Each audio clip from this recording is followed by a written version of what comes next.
सरला अलीगढ़ शहर में रहती थी। सरला के पति की बर्तनों की फैक्ट्री थी। सरला के दोनों बेटे मानव और मोहित अपने पिता के साथ ही फैक्ट्री संभालते थे। सरला के दोनों बेटों की शादी हो चुकी होती है। सरला की बड़ी बहू रीमा एक अमीर घर से आई हुई थी। रीमा शादी के बाद बहुत सारा दहेज भी साथ लेकर आई थी, इसलिए वो और ज्यादा अपनी अमीरी पर इतराती थी। सरला की छोटी बहू दीपा बहुत ही गरीब घर से आई थी। मोहित की शादी उसके पिता शशि नारायण की मर्जी से हुई थी, क्योंकि शशि नारायण ने अपने मित्र यानी कि दीपा के पिता को मरते वक्त वचन दिया था। दीपा बहुत ही संस्कारी बहू थी, पर वो अपनी सास सरला की जितनी मर्जी सेवा कर ले, सरला फिर भी रीमा के ही गुण गाती रहती थी। दीपा को सरला हर वक्त ताने देती थी। शशि नारायण सरला के स्वभाव को जानता था। सरला का अमीर और गरीब बहू में फर्क करना लगातार बढ़ रहा था। इसी वजह से रीमा भी दीपा को हर किसी के सामने बेइज्जत करती रहती थी। सरला का जन्मदिन आने वाला था। सरला के जन्मदिन पर रीमा और दीपा दोनों के परिवार वाले आते हैं। रीमा के माता पिता और भाई सरला के लिए ढेर सारे महंगे उपहार लाते हैं। रीमा का भाई सरला को उपहार में महंगा फोन देता है, जिसे देखकर सरला खुशी से फूली नहीं समाती। तभी दीपा की माँ और भाई सरला को बेडशीट, साड़ी और फल व मिठाई उपहार में देते हैं, जिसे लेकर सरला मुंह सिकोड़ने लगती है और एक तरफ रख देती है। दीपा शर्मिंदगी महसूस करती है। तभी शशि नारायण वहाँ आता है। अरे दीपा बहू, अपनी माताजी और भाई को कुछ खिलाओ पिलाओ, दूर से सफर करके आए हैं। सरला के व्यवहार को सभी जानते थे कि वो रीमा के मायके वालों को ज्यादा पूछती थी। एक दिन अचानक शशि नारायण की तबीयत बिगड़ जाती है और हार्ट अटैक से शशि नारायण का देहांत हो जाता है। अब रीमा हर वक्त सरला को दीपा के लिए भड़काने लगी। वो अपने पति मानव से बोली, मानव, पिताजी मरते वक्त ये घर माँ जी के नाम कर गए हैं और फैक्ट्री का आधा आधा हिस्सा आपके और मोहित के नाम। आप मोहित को फैक्ट्री का आधा हिस्सा देकर रफा दफा करो। बाकी घर कैसे अपने कब्जे में लेना है वो मैं अच्छी तरह जानती हूँ। आखिर तुम ऐसा क्या करने वाली हो, कुछ पता तो चले। बस तुम देखते जाओ मेरा खेल। माँ जी, आपको तो पता ही है इस दीपा के मायके वाले कितने भिखारी हैं। कहीं ऐसा ना हो बाबूजी के द्वारा दिया गया फैक्ट्री का हिस्सा अपने मायके वालों पर उड़ा दे। मोहित तो वैसे भी सीधा है, इसकी मीठी मीठी बातों में आकर फैक्ट्री दीपा के मायके वालों के नाम ना कर दे। और माँ जी, आपने तो हमारे साथ ही रहना है। आप तो जानती हो मेरे मायके वाले कितने अमीर हैं। मेरे लिए ये फैक्ट्री और घर कुछ भी नहीं, पर आपकी जान की सुरक्षा के लिए आप एक काम करो, ये घर मेरे नाम कर दो। रीमा धोखे से घर अपने नाम करवा देती है। सरला घर के कागजात पर साइन कर देती है। रीमा के कहने पर मानव मोहित से कहता है, मोहित देख, अब पिताजी भी नहीं रहे तो आगे हम दोनों का भी परिवार बनेगा। फैक्ट्री बेचकर दोनों आधा आधा हिस्सा बाबूजी की जायदाद के हिसाब से रख लेते हैं। तुम अपने लिए कोई घर ढूंढ लो, इस वक्त अलग होना ही सही रहेगा। पर भैया, ये घर तो माँ के नाम है ना? नहीं मोहित, मैंने ये घर रीमा बहू के नाम कर दिया है और मैं इन्हीं के साथ रहूंगी। ठीक है माँ, जैसी आपकी मर्जी। मैं कल ही दीपा को लेकर अलग रहने चला जाऊंगा। मोहित और दीपा दुखी मन से अलग घर में रहने चले जाते हैं। उन दोनों के जाते ही रीमा अपने रंग दिखाने लगती है। एक दिन वो सरला से कहती है, माँ जी, मैं और मानव आज मूवी देखने जा रहे हैं, तो आप खाना बना लेना, हमें आने में थोड़ी देर हो जाएगी। सरला उनके जाने के बाद रसोई में खाना बनाने जाती है। इतने वक्त बाद खाना बनाते हुए उसे दीपा बहू की याद आ जाती है कि दीपा सरला को गर्म गर्म रोटियां सेक कर खिलाती थी। सरला रोने लगती है क्योंकि आज वो अपने आप को अकेला महसूस कर रही थी। अब तो रीमा घर के काम भी सरला से ही करवाने लगी। एक दिन, माँ जी, मैंने आपसे बोला था कि झाड़ू पोछा सुबह और जल्दी उठकर कर लिया करो। आप इतनी देर तक सोती रहती हैं, तो घर के काम निपटाने में तो पूरा दिन लगा दोगी। बहू, वो कल रात में बीपी थोड़ा बढ़ गया था, तो दवाई लेकर सोई थी। तो क्या हुआ, बीपी तो बढ़ा था, कहीं जान तो नहीं गई जो इतना नाटक दिखा रही हो काम से बचने के लिए? इस घर में रहना है तो टाइम पर काम करना होगा। रीमा बहू, तुम तो ऐसी नहीं थी, और ये घर मेरा है, मैं यहाँ से नहीं जाऊंगी। माँ जी, ये घर अब आपका नहीं मेरा है, आपने मेरे नाम कर दिया था। अब चुपचाप रहना है तो रहो इस घर में, वरना बाहर का रास्ता खुला है। सरला रोती हुई अपने पति को याद करती है। अपनी बहू दीपा पर किए अत्याचारों के लिए वो बहुत पश्चाताप करती है। उसे याद आता है वो किस तरह दीपा को ताने देती थी। वही ताने आज रीमा के मुंह से वो खुद सुन रही है। धीरे धीरे रीमा अब अपने मायके वालों को भी रोजाना अपने घर बुलाने लगी। मानव और रीमा दोनों बस रीमा के परिवार वालों के साथ सारा दिन पार्टियों और बाजारों में घूमने लगे।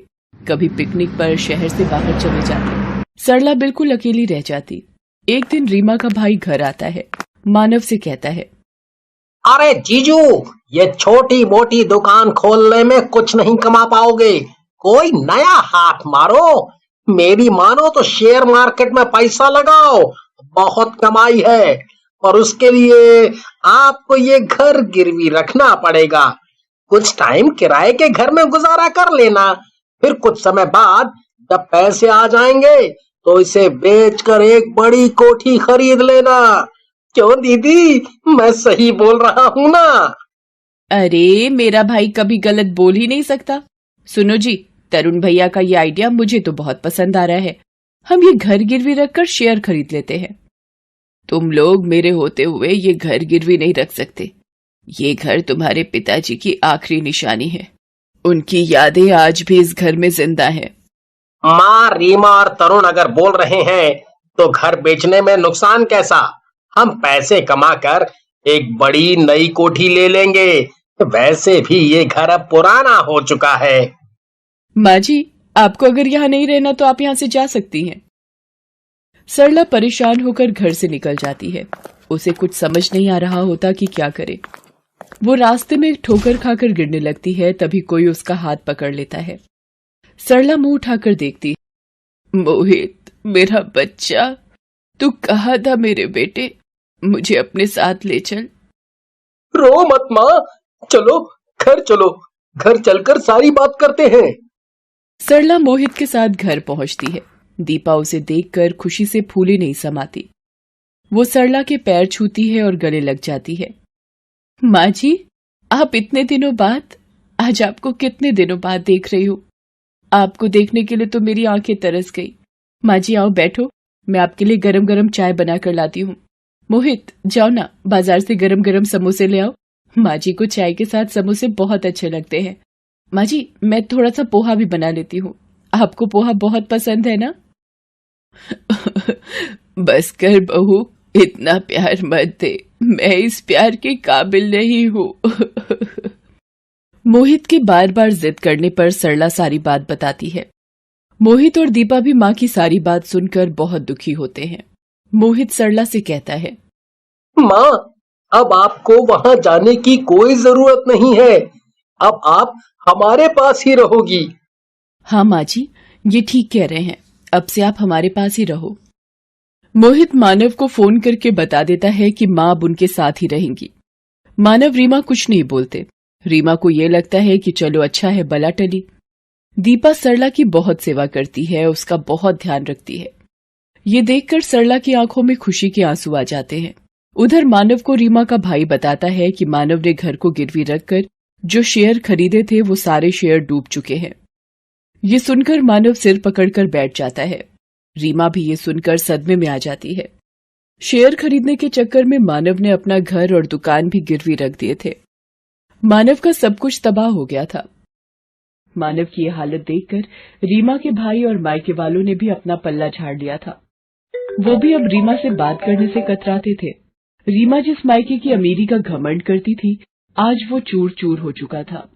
बुरे वक्त में उसके मायके वालों ने भी साथ नहीं दिया। ये देखकर वो बहुत दुखी होती है। रीमा और मानव के घर खाली करने की बात जब मोहित को पता चलती है तो वो मानव से बात करता है। मोहित अपनी माँ से वादा करता है कि वो पिताजी की निशानी को किसी और हाथ में नहीं जाने देगा। मोहित पैसे देकर अपने गिरवी घर को छुड़ा लेता है। रीमा और मानव बहुत शर्मिंदा होते हैं। तभी दीपा और सरला भी वहां आ जाते हैं। माँ जी, मुझे माफ कर दीजिए, आज अपने और पराये में भेद पता चल गया। मैं मायके की जिस अमीरी का घमंड करती थी, वो घमंड आज चूर चूर हो चुका है। सरला अपने बहू बेटों के साथ पति की तस्वीर के आगे हाथ जोड़ती है। सरला को समझ आ चुका होता है, अमीर बहू गरीब बहू का भेदभाव घर की खुशहाली भंग कर देता है। उस दिन के बाद सरला दोनों बहुओं को प्यार करने लगी और परिवार की खुशहाली फिर से वापस आ गई।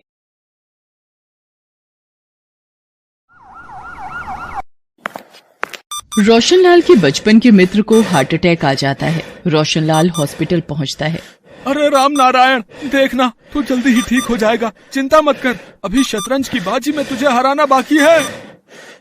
रोशनलाल, अब मैं नहीं बचूंगा दोस्त। मेरी बेटी काजल का क्या होगा? मेरे बिना किसके सहारे रहेगी? रोशन, मुझे वादा कर, तू अच्छा रिश्ता ढूंढकर मेरी काजल की शादी करवाएगा। पिताजी, आप ठीक हो जाओगे। राम नारायण मेरे दोस्त, मैं वादा करता हूँ काजल की शादी मैं अपने छोटे बेटे अखिल से करवाऊंगा। अब तू आराम कर। राम नारायण, क्या हुआ? आंखें खोल दोस्त। डॉक्टर, पिताजी आंखें नहीं खोल रहे, कुछ कीजिए doctor. Sorry, he is no more. पिताजी नहीं, आप मुझे छोड़कर नहीं जा सकते। चुप हो जा बेटी, चुप हो जा बेटी, मत रो। राम नारायण की जिंदगी का सफर शायद यहीं तक था। काजल बेसहारा हो गई थी। काजल अपने काले रंग के लिए पहले ही लोगों के तानों से परेशान थी, पर पिता का साथ उसे हिम्मत देता था। उनके जाने के बाद अब ये दुखों का पहाड़ काजल पर टूट गया था। रोशनलाल काजल को अपने घर ले आता है। तुम्हारा दिमाग खराब हो गया है क्या? हम अपने अखिल की शादी इस काली लड़की से कर दें? एक बहू गोरी और एक बहू काली। शोभा, मैंने अपने दोस्त को जुबान दी थी, काजल मेरी जिम्मेदारी रहेगी और मेरा यही फैसला है कि अखिल और काजल की 2 दिन बाद शादी होगी। जब ये बात अखिल को पता चलती है तो वो भी इस शादी से इनकार कर देता है। पिताजी, मैं एक काली लड़की को अपना जीवन साथी नहीं बना सकता। तो ठीक है, फिर जायदाद में से एक फूटी कौड़ी मैं तेरे नाम नहीं करूंगा। जहां जाना है चला जा। अखिल गुस्से में अपने कमरे में आ जाता है। तभी, अरे देवर जी, कौन कह रहा है आप शादी के बाद इस लड़की को अपनाओ? एक बार शादी हो जाए, उसके बाद किसी आसान तरीके से रास्ते का कांटा साफ कर देंगे। अभी पिताजी गुस्से में हैं। अगर जायदाद में से बेदखल कर दिया तो हाथ में कुछ नहीं आएगा। शादी के लिए हाँ कह दो। अनीता घर की बड़ी बहू थी, इसलिए अपने गोरे रंग रूप पर इतराती थी। अखिल अनीता की चालाकी भरी बातों को समझ जाता है और 2 दिन बाद अखिल और काजल की शादी हो जाती है। एक सुबह, माँ जी, ये आपके लिए चाय लाई थी। मैंने तुझे कितनी बार मना किया है, अपनी बदसूरत शक्ल लेकर सुबह सुबह मेरे सामने मत आया कर। मेरी गोरी और सुंदर बहू अनीता कहाँ है, जिसके कमरे में आते ही उजाला हो जाए? माँ जी, वो भैया के साथ रोहन के स्कूल गई हैं, इसलिए मैं चाय ले आई। अब ये चाय भी अपने रंग जैसी काली बना लाई है, देखो तो उल्टी आ जाए। काजल रोती हुई रसोई में चली जाती है। काजल बेटी, तुम इन लोगों की बातों को दिल पर मत लगाओ। ये लोग सिर्फ ऊपरी दिखावे में विश्वास रखते हैं। पता नहीं, गलती मेरी ही थी जो तुम्हें इस घर में ले आया। रोशनलाल दुखी मन से वहाँ से चला जाता है। एक दिन बाद अनीता के बेटे रोहन का जन्मदिन था। सभी मेहमान आए हुए थे। अनीता ने घर में ही बड़ी पार्टी का इंतजाम किया था। अरे अनीता, सब लोग रोशन के केक काटने का इंतजार कर रहे हैं भाई। रोहन बेटा, चलो केक काटो। रुकिए भैया, मैं अपना कैमरा ले आऊं फैमिली फोटो के लिए। काजल, फोटोज में थोड़ा पीछे रहना। वैसे तुम फ्रेम में ना ही आओ तो बेहतर है। अरे अनीता बहू, कैसी बच्चों सी बातें करती हो? सारी यादगार फोटो मेरे पोते की खराब करवानी है इस काली शक्ल को बीच में दिखाकर। अखिल, चल मेरे पोते की फोटो ले आ मेरे लाल, दादी के साथ फोटो खिंचवाएगा। सब लोग फैमिली फोटो खिंचवाने लगते हैं, पर काजल को कोई भी फोटो के बीच में नहीं लेता। तभी, अब अखिल, एक फोटो मेरी और काजल बहू की भी खींच। आखिर शादी के बाद ये इसका घर में पहला फंक्शन है। अखिल मुंह बनाकर अपने पिता और काजल की फोटो लेता है। गोरी बहू काली बहू के बीच का भेदभाव रोशनलाल को साफ दिखाई दे रहा था। एक दिन, शोभा, सारी तैयारी कर ली तुमने? कल सुबह ही हम सबको वैष्णो देवी यात्रा पर निकलना है।